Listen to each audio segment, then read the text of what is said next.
Eu sou Mário Persona e essas são as respostas que eu dei aos que me perguntaram sobre a Bíblia. Você enviou a gravação de uma denúncia atribuída a um senador dizendo que o Brasil teria se comprometido com a ONU em receber 1 milhão de refugiados islâmicos em 13 navios e que isso teria consequências devastadoras para os cristãos. A mensagem vinha seguida daquela famosa frase: a imprensa brasileira está cooperando, mantendo o silêncio. Esse é um truque muito usado nos boatos que procuram criar clima de teoria conspiratória em tudo, coisa do tipo: a NASA não quer que você veja este vídeo, ou então a notícia que a Globo insiste em esconder. É só dizer que tem alguém querendo esconder alguma coisa e todo mundo vai querer ver. E os 13 navios, então? Bom, isso provavelmente foi para dizer que essa coisa toda só vai nos trazer azar com o número 13. A denúncia é falsa. E o próprio senador fez um vídeo desmentindo a denúncia, afirmando que alguém imitou a sua voz. E muito bravo com essa brincadeira que fizeram com o nome dele.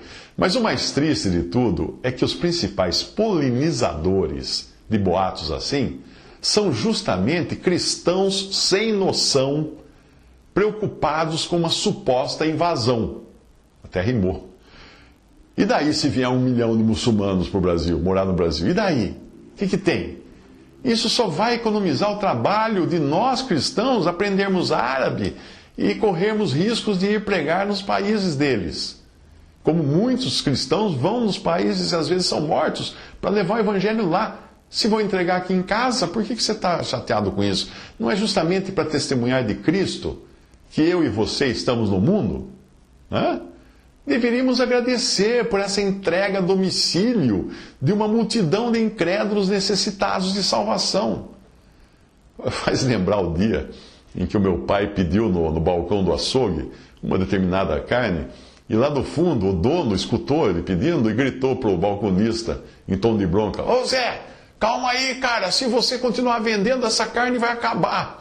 Ué, meu pai falou: "Mas açougue não é para vender carne?" Talvez seja melhor avisar os muçulmanos para que eles venham armados. Aí agora sim, isso seria uma boa ação a gente fazer. Ei, muçulmanos, venham armados, porque aqui a coisa é feia. Aqui tem bandido demais, cara. Dos mais altos até os mais baixos níveis da sociedade. E antes que você ache que a minha fala é discriminatória, os mais baixos que eu estou me referindo são, obviamente, os que usam gravata e desviam milhões com corrupção, lavagem de dinheiro e crimes de colarinho branco. Mas há também os crimes de morte aqui no Brasil. No período de 2011 a 2015, o país matou mais gente do que a Síria, que está em guerra. Foram 278.839 pessoas, brasileiros, mortos pela violência, um número ainda maior que os 256.124 mortos pela guerra. Então, no Brasil, enquanto morreram 278 mil brasileiros, quase 279 mil brasileiros, na Síria morreu na guerra 256 mil. Então é melhor que os muçulmanos, homens e mulheres, quando vierem para o Brasil, esqueçam o turbante e a burca, não usem aqui no Brasil, porque eles vão precisar usar os olhos da nuca quando andarem pelas ruas das grandes cidades brasileiras, para enxergar quem vem atrás.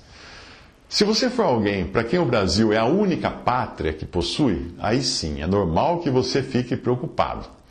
Qualquer privilégio que tem aqui irá se acabar quando tiver de se encontrar com Deus para receber a condenação no fogo eterno por seus pecados. E será aterrorizante se as últimas palavras que você ouvir neste mundo forem Allahu Akbar, antes de um bum. Mas se for um cristão e sabedor de que os seus pecados já foram pagos por Cristo, e que está aqui como estrangeiro, porque a sua pátria é celestial, você está reclamando de quê, meu amigo? Da possibilidade de se encontrar prematuramente com o seu Senhor? Eu acho até que nós poderíamos classificar que existem cristãos de 3 categorias: os cidadãos que estão aferrados a este mundo, do qual não querem abrir mão; os turistas que vivem aqui a passeio, sem nenhuma responsabilidade em testemunhar de Cristo; e os estrangeiros que estão de malas prontas para partir a qualquer momento, que é o verdadeiro caráter do cristão neste mundo. Estrangeiro e peregrino. Estrangeiro porque não é daqui, peregrino porque está de viagem. Ah, mas você vai me dizer, mas entre esses muçulmanos podem existir terroristas vindos aqui para praticar atentados. Sério? Hã? E os portugueses vieram fazer o que aqui quando desembarcaram com seus navios? Turismo? Assistir desfile de escola de samba? Não! Eles vieram invadir a terra, vieram roubar a terra, vieram tirar as riquezas, vieram massacrar os brasileiros nativos que tentassem resistir. Eles vieram fazer isso, terrorismo. Mais tarde, eles acabariam trazendo Portugal inteiro para cá. Quando Napoleão decidiu invadir Portugal e chegou com o seu exército na Península Ibérica para invadir, a nação lusitana não estava mais lá. Napoleão encontrou uma placa escrito mudou-se. E os franceses, os holandeses, os ingleses que vieram aqui para o Brasil? Vieram fazer o quê? Passear? Não, vieram também para invadir, para roubar, para matar os índios. E os eslavos? Sim, os vikings chegaram antes, e talvez até os chineses tenham vindo antes. Seriam eles passageiros de algum cruzeiro para conhecer o Patropi? Não, de jeito nenhum. Obviamente ninguém é inocente de achar que os brasileiros nativos, os índios, tenham recebido os invasores europeus de braços abertos. Também não, né? Alguns nativos logo incluíram as suas carnes importadas no cardápio. Mas o poder de fogo, se é que a gente pode chamar poder de fogo, flecha, dos nativos era infinitamente inferior ao dos europeus, com seus canhões e trabucos movidos a pólvora. As estimativas da população indígena nas Américas, antes do contato com os invasores europeus, as estimativas variam de 60 milhões a 112 milhões de nativos, segundo a Wikipedia. No Brasil, as estimativas conservadoras falam em 5 milhões de índios. E hoje, segundo a FUNAI, restam 460 mil apenas. Quem conhece a história do Brasil sabe que não foram dizimados, os índios não foram dizimados apenas por doenças desconhecidas deles, como a gripe, o sarampo, mas eles foram sumariamente assassinados. Desde garoto, eu sempre gostei de arte. E um dos quadros que eu via no Tesouro da Juventude, uma coleção que meu pai comprou para mim, um dos quadros que me impressionava foi O Último Tamoio, pintado em 1883 por Rodolfo Amoedo, um pintor. Na pintura, o índio morto na praia pode muito bem servir de antítese à figura do garoto sírio que figurou nas páginas dos jornais. Na pintura é o brasileiro morto na sua própria praia, assistido por um jesuíta que está inclinado sobre ele ajudando.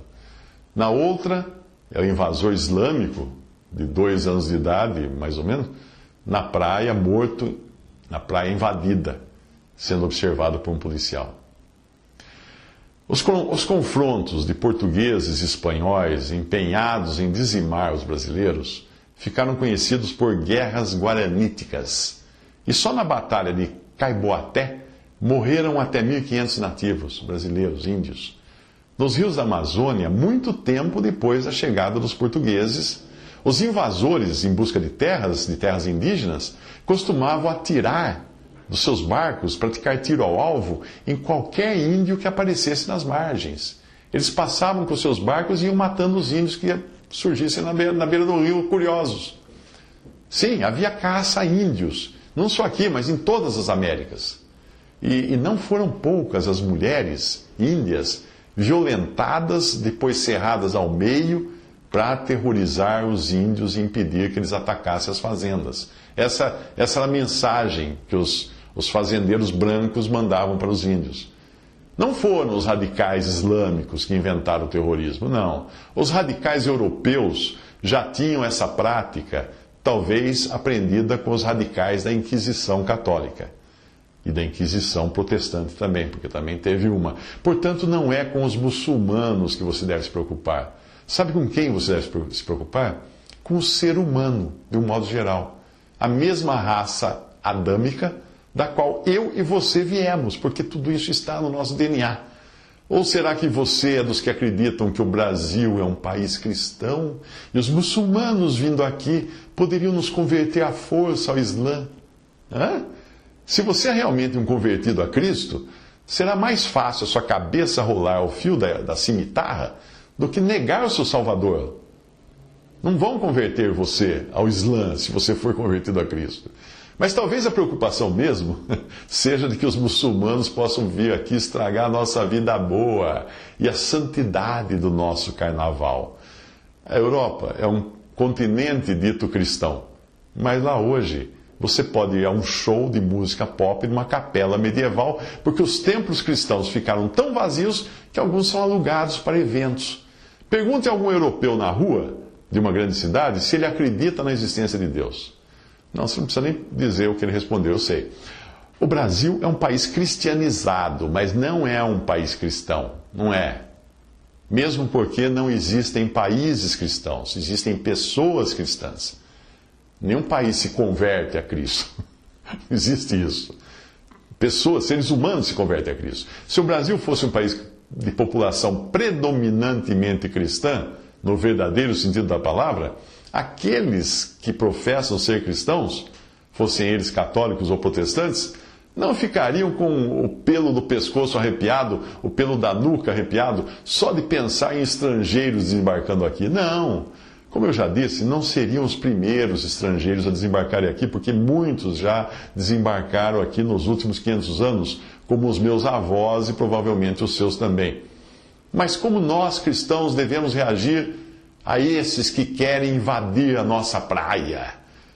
Ganha um doce se você descobrir quem disse estas palavras, abre aspas, porque tive fome e deste-me de comer, tive sede e destes-me de beber, era estrangeiro e hospedastes-me, estava nu e vestistes-me, adoeci e visitastes-me, estive na prisão e fostes ver-me.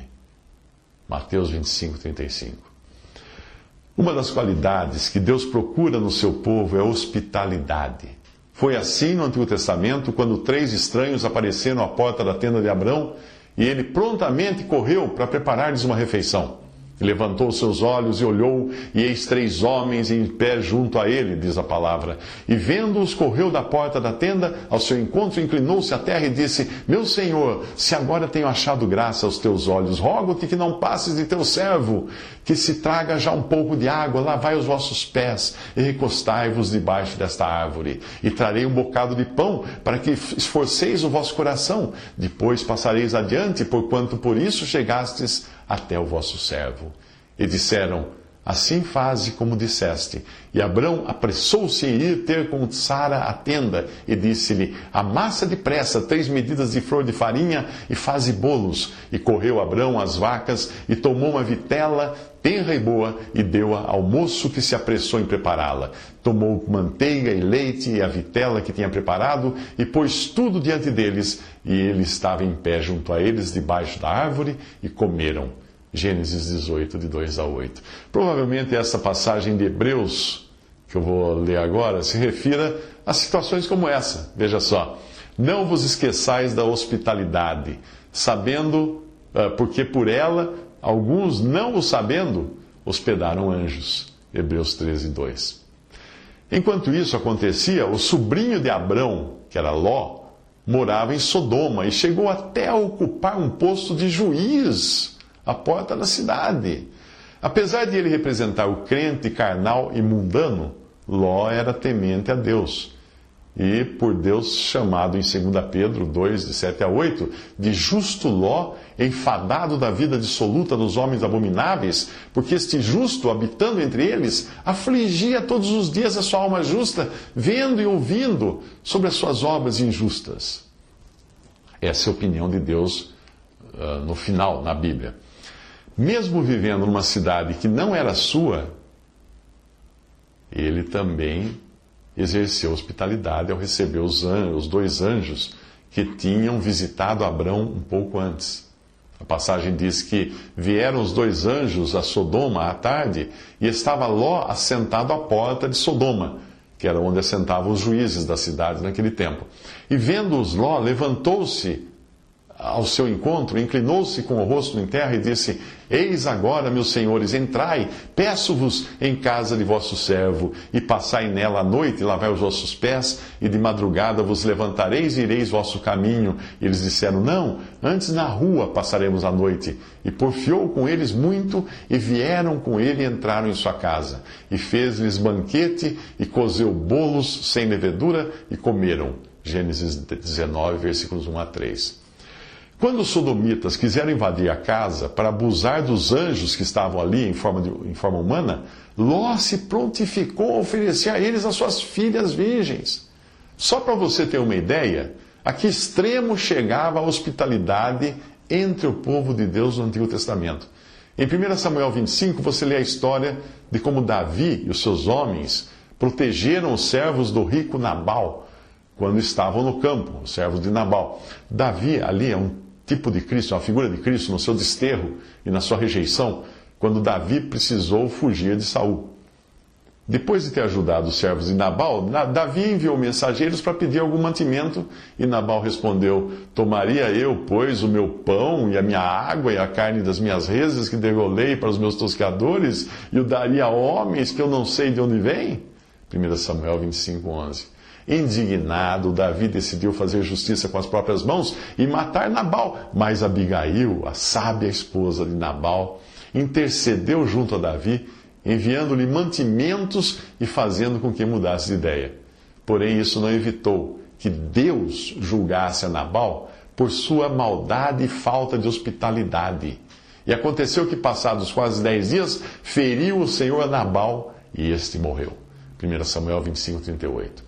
Se você buscar no Novo Testamento, vai encontrar muitos exemplos de hospitalidade. O maior deles em Betânia, na casa de Lázaro, Marta e Maria, que costumeiramente hospedavam Jesus quando ele ia a Jerusalém. E mesmo com tantos exemplos assim, quando é que os cristãos vão entender que devem ser hospitaleiros? E principalmente entender que não são donos do Brasil ou do mundo, hein?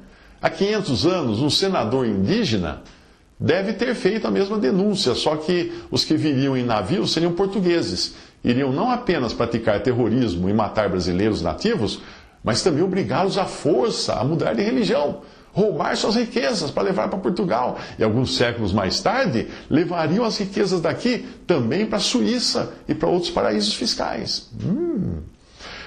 O problema é que muitos cristãos não entendem que a sua pátria não é o Brasil, mas é o céu. Quem se agarra com as 4 mãos a uma cidadania aqui, na terra, é porque não tem outra. É compreensível para quem é cidadão do mundo. Porém, se o mundo vos odeia, sabei que primeiro do que a vós me odiou a mim, disse Jesus. Se vós fosseis do mundo, o mundo amaria o que era seu, mas porque não sois do mundo, antes eu vos escolhi do mundo, por isso é que o mundo vos odeia. Lembrai-vos da palavra que vos disse: não é o servo maior do que o seu senhor. Se a mim me perseguiram, também vos perseguirão a vós. Se guardaram a minha palavra, também guardarão a vossa. O meu reino não é deste mundo. Se o meu reino fosse deste mundo, pelejariam os meus servos para que eu não fosse entregue aos judeus, mas agora o meu reino não é daqui. João 15, 18 a 20 e João 18, versículo 36. Depois disso, você, crente em Cristo, ainda vai querer pelejar, lutar por este mundo. Agora eu vou contar uma coisa para você. Nós cristãos somos os verdadeiros terroristas que invadiram esse planeta para tirar vidas humanas do mundo e destiná-las ao céu por meio da pregação do Evangelho.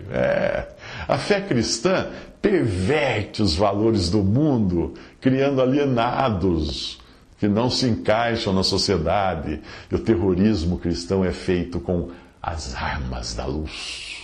Romanos 13, 12. Com as armas da justiça. 2 Coríntios 6, 7. Porque andando na carne, não militamos segundo a carne, porque as armas da nossa milícia não são carnais, mas sim poderosas em Deus, para a destruição das fortalezas, destruindo os conselhos e toda altivez que se levanta contra o conhecimento de Deus e levando cativo todo entendimento à obediência de Cristo, 2 Coríntios 10, de 3 a 5. Nós somos os terroristas, nós cristãos somos os terroristas, que o mundo mais teme. E se você anda conforme a palavra de Deus, já deve ter sentido isso, não? Portanto, ao invés de colocar o rabo entre as pernas, como um cão assustado diante de pessoas que adoram a Alá, algumas mais radicais, portanto até rifles, AK-47, bombas amarradas ao corpo, fortalecei-vos no Senhor e na força do seu poder. Revesti-vos de toda a armadura de Deus, não de AK ou de bomba, para que possais estar firmes contra as astutas ciladas do diabo, porque não temos que lutar contra carne e sangue, mas sim contra os principados, contra as potestades, contra os príncipes das trevas deste século, contra as hostes espirituais da maldade nos lugares celestiais. Portanto, tomai toda a armadura de Deus, para que possais resistir no dia mau e, havendo feito tudo, ficar firmes. Estai, pois, firmes, tendo cingidos os vossos lombos com a verdade, vestida a couraça da justiça, calçados os pés com a preparação do evangelho da paz, tomando, sobretudo, o escudo da fé, com o qual podereis apagar todos os dardos inflamados do maligno. Tomai também o capacete da salvação e a espada do Espírito, que é a palavra de Deus, orando em todo o tempo, com toda oração e súplica no Espírito, e vigiando nisto com toda perseverança e súplica por todos os santos. Efésios 6, versículos 10 a 19. Afinal, quem foi que fez de você um tamanho covarde ao ponto de duvidar das armas poderosas em Deus para a destruição das fortalezas? E elas estão todas aí ao seu dispor. Quem foi que tirou de você a confiança na palavra de Deus, que é viva e eficaz e mais penetrante do que espada alguma, cimitarra alguma de 2 gumes, e penetra até a divisão da alma e do espírito, das juntas das medulas, e é apta para discernir os pensamentos e intenções do coração, e não há criatura alguma encoberta diante dele, diante de Deus, nem com burca. Antes, todas as coisas estão nuas e patentes aos olhos daquele com quem temos de tratar. Hebreus 4, 12 ao 13. Quem foi que fez de você tamanho covarde? Será o medo de perder os seus bens? Ora, o homem mais rico do mundo é sepultado com a roupa no corpo. Talvez o seu medo esteja em perder a vida, e é natural termos medo da dor da morte. Mas a morte em si é uma serva do cristão. Se você pensar como Paulo, que o viver é Cristo e o morrer é ganho, Filipenses 1, 21. A expectativa do cristão em vida é Cristo. A sua expectativa na morte é ver a face de Cristo, quando nós iremos exclamar, como fez o vacilante Tomé diante do Senhor ressuscitado: Senhor meu e Deus meu! Agora pensem como é triste saber que milhões de muçulmanos vivem sem certeza alguma de vida eterna, e tendo no máximo uma ilusória esperança de um paraíso de prazeres da carne. Se nós pudermos fazer algo por algum deles, ainda que tenham invadido o nosso país, entraremos para o time de outros que testemunharam e levaram a salvação aos invasores de sua pátria, como a serva, aquela menina, a serva do seu captor Naamã, como Daniel, que testemunhou aos da corte de Babilônia, onde ele estava exilado, porque Babilônia tinha invadido Israel, como Pedro, que testemunhou ao centurião romano invasor das terras da Judéia. Assim que, sabendo o temor que se deve ao Senhor, persuadimos os homens, inclusive muçulmanos, à fé.